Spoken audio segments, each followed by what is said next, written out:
যুদ্ধ নয় আর যুদ্ধ নয়, নয় আর কোন তাজালা, সেই পৃথিবী আমাদের সকল মানুষের অগ্নিরাপদ আবাস, সেই পৃথিবী আমাদের সকল মানুষের অগ্নিরাপদ আবাস। যেগুলোর বিচার এই জমিনে আমরা পাই নাই, সেগুলোর বিচার আখিরাতে হবে।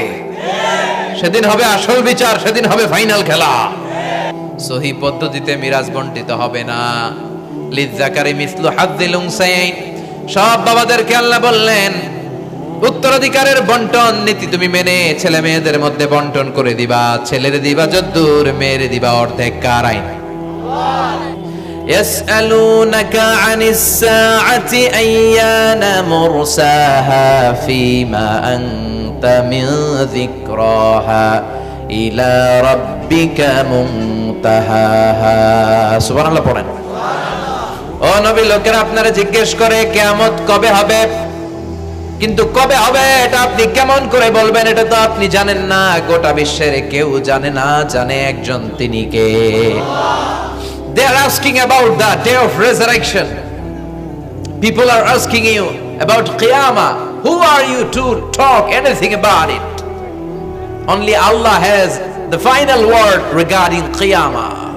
ও নবী, লোকেরা আপনারা কিয়ামত কবে হবে খালি ধরে জিজ্ঞেস করে, তো এই ব্যাপারে আপনি কথা বলবেন কি করে? এই ব্যাপারে কোনো জ্ঞান তো আমি আপনাই দেইনি। কিয়ামত কবে হবে এটা জানি শুধুমাত্র আমি আল্লাহ। চিল্লায় বলেন ঠিক কিনা? বিশ্বনবী মক্কায় কিয়ামতের ঘোষণা দিলেন। বিশ্বনবী বললেন এই পৃথিবী এরকম থাকবে না, সব ভেঙে চুরে খান খান হয়ে যাবে। আল কারিআতু মাল কারিআতু ওয়া মা আদরাকা মাল কারিআ। বিকট একটা আওয়াজ হবে, ইসরাফিল যখন সিংহায় ফুৎকার দিবে, গোটা বিশ্বটারে মেসাকার করে দিবে কে? আবার বিশ্বনবী শোনাতে লাগলেন ইযা যুলজিলাতিল আরদু জিলজালাহা ওয়া আখরাজাতিল আরদু আসকালাহা। বিশ্বনবী বললেন সেদিন পৃথিবীটা কেঁপে উঠবে, মহা ভূমিকম্প হবে। জমিনের ভেতরে যা আছে, তেলের খনি, গ্যাসের খনি, স্বর্ণের খনি, সবকিছু জমিনটা বমি করে বের করে দিবে। আবার বিষ্ণু বলতে লাগলেন ইদা রুজ্জাতিল আরদু রাজ্জাও ওয়া বুসাতিল জিবালু বাসসা। সুবহানাল্লাহ পড়েন।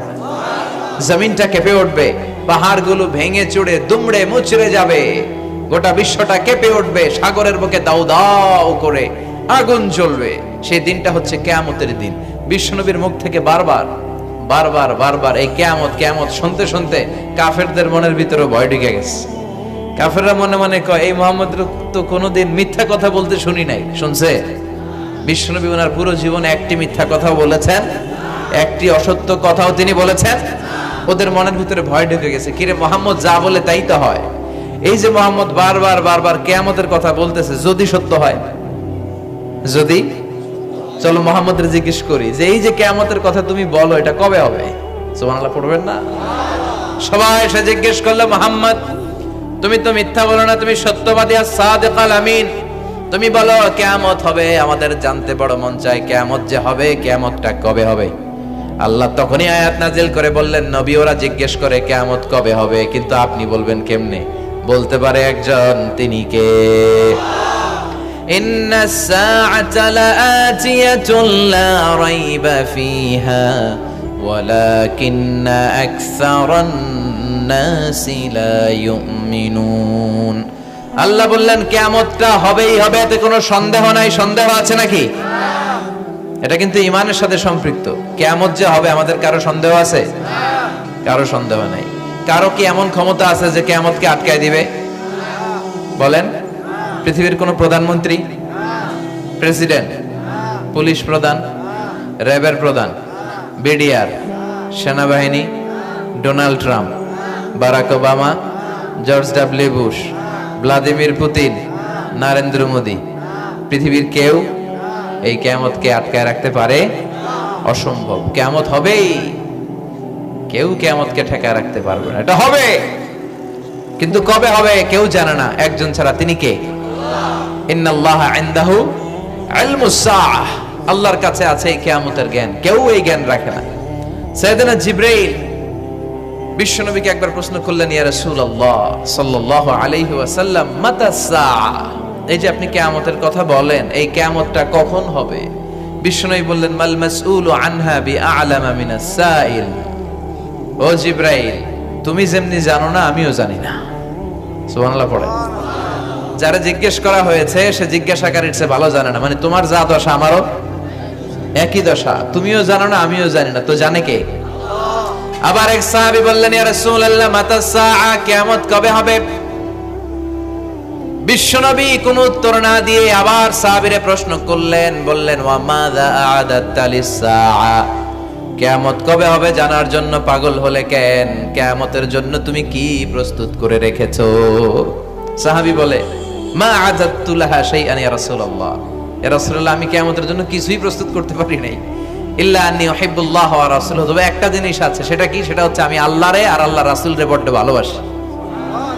বিশ্বনবী বললেন, ফা ইন্নাকা মা আমান আহবাবতা, তুমি তো ভালো জিনিসে জোগাড় করেছো, জেনে রাখো তুমি যাদেরকে ভালোবাসো কিয়ামতের দিন জান্নাতে ঢুকে কিয়ামতের পরে জান্নাতে তাদের সাথেই তুমি থাকবা।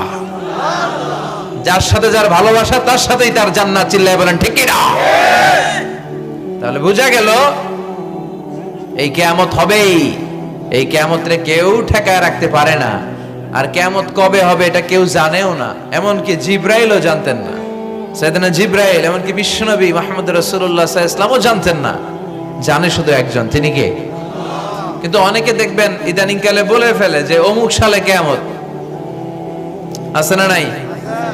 বই করে নাই এগুলা, হ্যাঁ অনেক জায়গায় কিন্তু এরকম বলে 25 সালে কিয়ামত, 30 সালে, 35, 40, এটা বলার ক্ষমতা আপনারে দিয়েছে কে? এটা তো মিনাল উমুর আল গায়বিয়াত, অদৃশ্যের খবর। অদৃশ্যের খবর তো কেউ জানে না, কে জানে? আল্লাহ। অদৃশ্যের খবরের ব্যাপারে কিছু বলতে চাওয়া মানে অদৃশ্যের ব্যাপারে হস্তক্ষেপ করা, এটা কুফরি। কথা বলেন।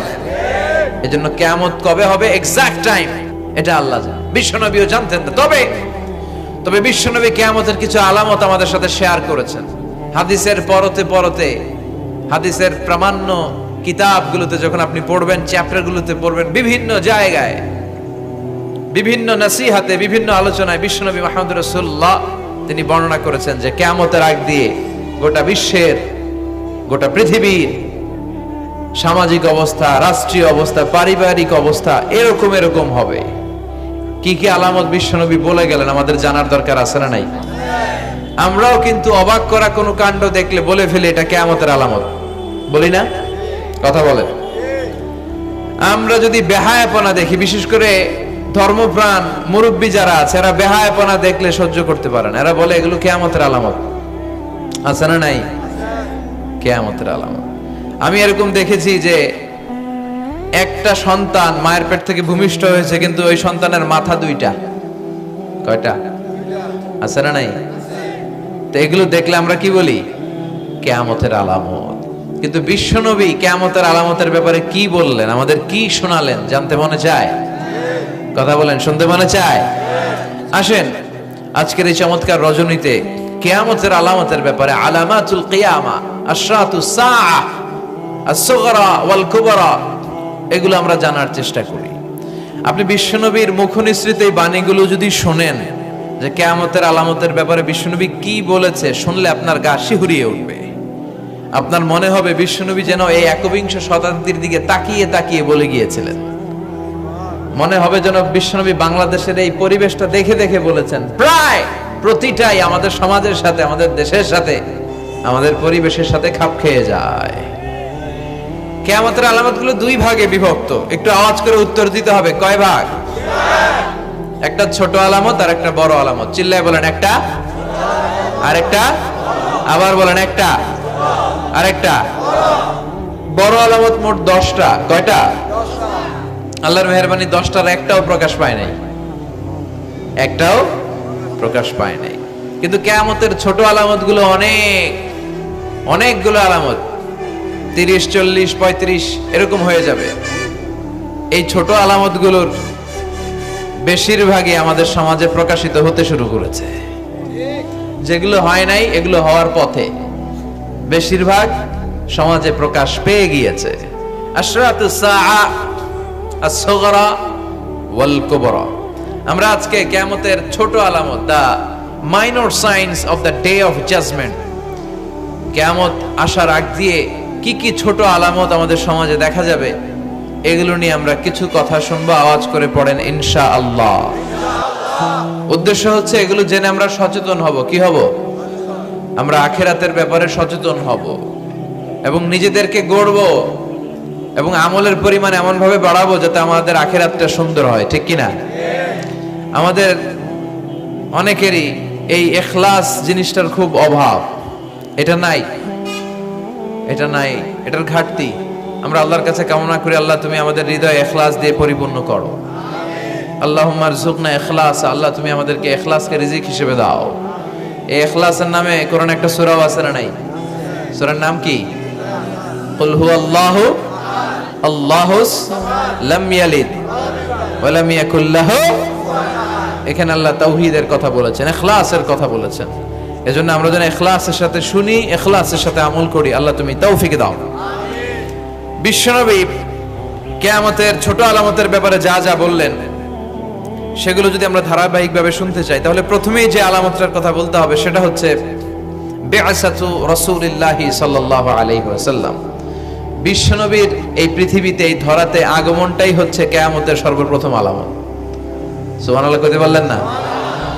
বিশ্বনবীর আগমন পৃথিবীতে হয়েছে কি হয় নাই? কথা বলেন। বিশ্বনবী যে আসছেন আবার চলে গেছেন, বিশ্বনবীর আগমনটা হয়ে গিয়েছে পৃথিবীতে কয় বছর চলে গেল? হ্যাঁ, প্রায় 1400-1500 বছর চলে গেল, এখনো কিয়ামত হয় নাই। সুবহানাল্লাহ পড়েন। বিশ্বনবী বলতেন বুইস্তু আনা ওয়া সাআতু কাহাতাইন, আমি এবং কিয়ামত এইভাবে পিঠাপিঠি হয়ে নাজিল হয়েছে।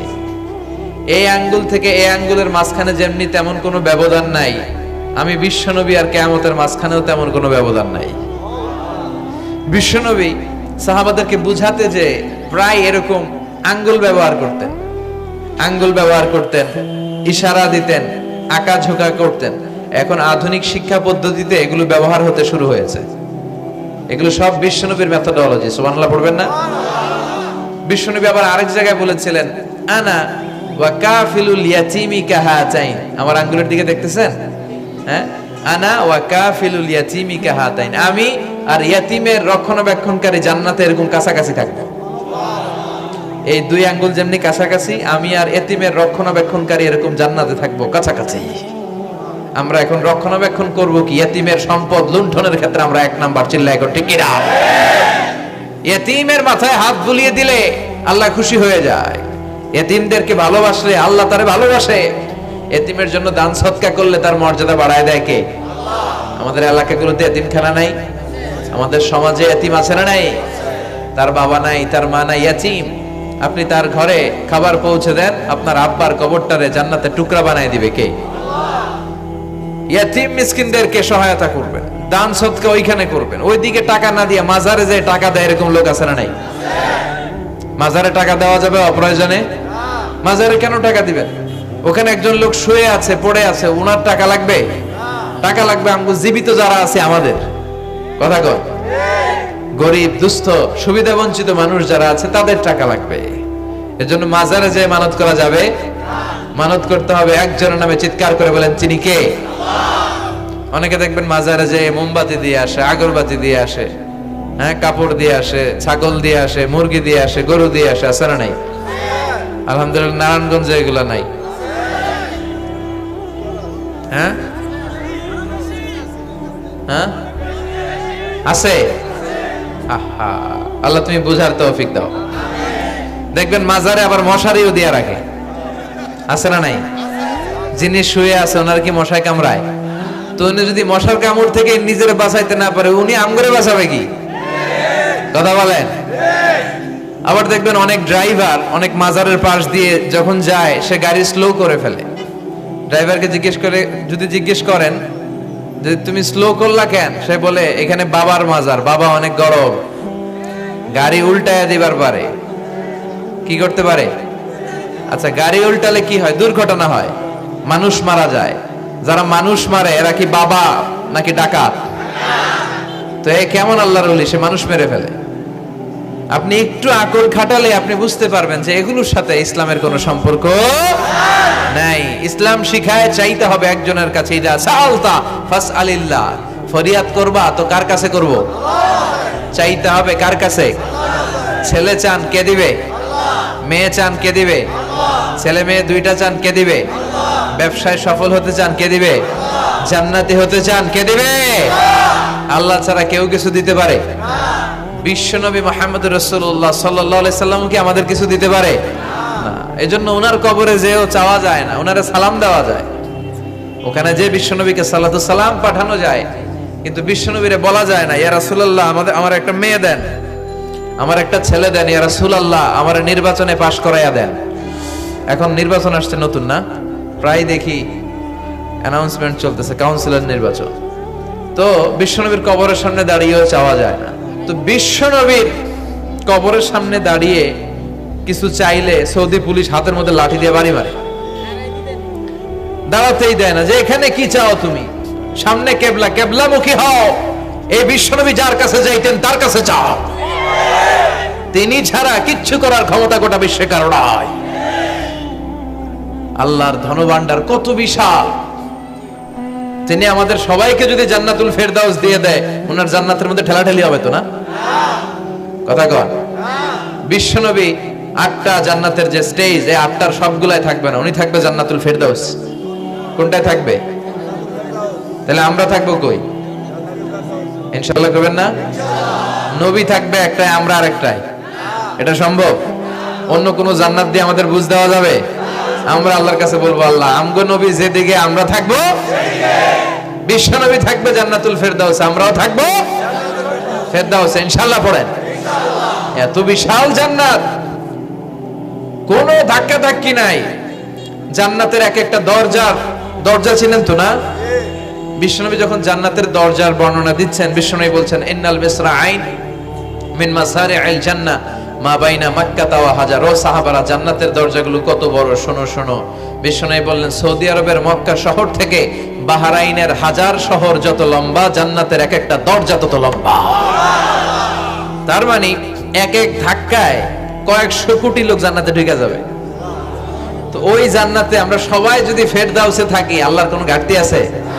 ওই আল্লাহরে থইয়া মাজারে যায়, ওই আল্লাহরে না ডেকে বাবারে ডাকে, ওই আল্লাহর কাছে না যেয়ে মাজারে যেয়ে লাল সালু দিয়ে আসে। দেখবেন যে লোকটা মাজারে মশারি দেয়, ওর বাবার ডেঙ্গু রোগ, ওর মারে মশাই কামড়ায়, ওর বাবারে মশাই কামড়ায়। বাপ মার কাছে চায় না। বাপ মা যে কত বড় পীর সাহেব, গোটা বিশ্বের পীর সাহেবরা যদি একটা দোয়া করে আর বাবা মা যদি আরেক পাশে দোয়া করে, বাবা মার দোয়া আগে আগে কবুল হয়ে যাবে। এজন্য চাইতে হবে একজনের কাছে, তিনি কে? বিশ্বনবী যখন বুঝাতেন, মাঝে মাঝে হাতের ইশারায় বুঝাতেন। সুবহানাল্লাহ পড়েন। বিশ্বনবী যখন বুঝাতেন, মাঝে মাঝে প্রশ্ন করে বুঝাতেন, মাঝে মাঝে প্রশ্ন করে বুঝাতেন। He use to throw question to the audience. শ্রোতাদেরকে প্রশ্ন ছুড়ে দিতেন। প্রশ্ন ছুড়ে দিলে কি লাভ জানেন? শ্রোতারা ভাবতে শুরু করে উত্তরটা কি, কি এই প্রশ্নের উত্তর। যখন উত্তরটা করতে পারে না, তখন বিশ্বনবী উত্তর বলে দিতেন। যখন উত্তর করতে যে ঠেকে যায় একটা ঠেকা ঠেকা ভাব, তখন যখন উত্তরটা জানা হয়, ওই উত্তর আর ভোলা হয় না। কথা বলেন। বিশ্বনবী সাহাবাদেরকে প্রশ্ন করলেন, ইন্না মিনাশ শাজারাতি শাজারাতুন লা ইয়াসকুতু ওয়ারাকুহা। ও সাহাবারা, গাছের মধ্যে, বৃক্ষলতার মধ্যে এমন একটা বৃক্ষ আছে, এমন একটা গাছ আছে, যেই গাছের কোনো পাতা ঝরে না। মাসালুহা কামাসালুল মুমিন। ওই গাছের দৃষ্টান্ত মুমিনের দৃষ্টান্তের মতো। বলো তো, হাদিসুনি মা হিয়া, দেখি তোমরা পারো কিনা ওই গাছটা কি? কেউ পারে না। কেউ বলে ওই গাছ, কেউ বলে মরুভূমির ওই ক্যাকটাস গাছ, কেউ বলে ওই গুলমলতা, কেউ বলে ওইটা, কেউ বলতে পারে না। বিষ্ণু বললেন কারোটা হয়নি। ইন্নাহা নাখলা, এটা হলো খেজুর গাছ। সাহাবারা ভাবসারে খেজুর গাছ তো প্রত্যেক ঘরের পিছনে পিছনে, এটা ধরছে নাকি? ধরলে তো কঠিনটাই ধরবে। এজন্য সাহাবাদের প্রত্যেক বাড়ির পাশে খেজুর গাছ। ওইদিকে মন যায় না, মন গেছে দূরে, দেখি তো কোন গাছ, খুঁজে পায় না। সুবহানাল্লাহ পড়েন। এই যে বিশ্বনবীর শিখানোর পদ্ধতি, education system, how to teach the children, আপনি ছাত্রদেরকে কিভাবে পড়াবেন, এটা বিশ্বনবী হাতে কলমে আমাদেরকে শিখিয়ে গিয়েছে। ওই মজলিসে আব্দুল্লাহ ইবনে উমর রাদিয়াল্লাহু আনহু আর ওনার বাবা উমরে ফারুক দুইজনই উপস্থিত ছিলেন। বাড়িতে যাওয়ার পরে ছোট্ট আব্দুল্লাহ ইবনে ওমর সাইয়েদনা ওমর ফারুককে বলেন, আব্বা, বিশ্বনবী যে আজকে প্রশ্নটা করছিল আমি কিন্তু উত্তর জানতাম। সুবহানাল্লাহ কইবেন না? ওমর ফারুক বললেন, বলো কি, তুমি জানতা যেটা খেজুর গাছ? আব্দুল্লাহ ইবনে ওমর বলে, না আমি আবি, হ্যাঁ আমি জানতাম। তো বললা না কেন? তুমি যদি আজকে উত্তর দিতে পারতা তাহলে আরবরা লাল কপালের উট পেলে অনেক খুশি হয়ে যায়। তিনি বললেন, লাল চাঁদওয়ালা উট পেলে মানুষ যেরকম খুশি হয়, আজকে তো আমি অত খুশি হইতাম, বিশ্বনবীর সামনে আমার বুকটা এত বড় হয়ে যেত যে আমার ছেলে উত্তর করতে পেরেছে। আব্দুল্লাহ ইবনে ওমর বললেন, আপনি আমার আব্বা, আশেপাশে চাচারা কেউ পারে না, আমি কেমনে কই? সুবহানাল্লাহ কইবেন না?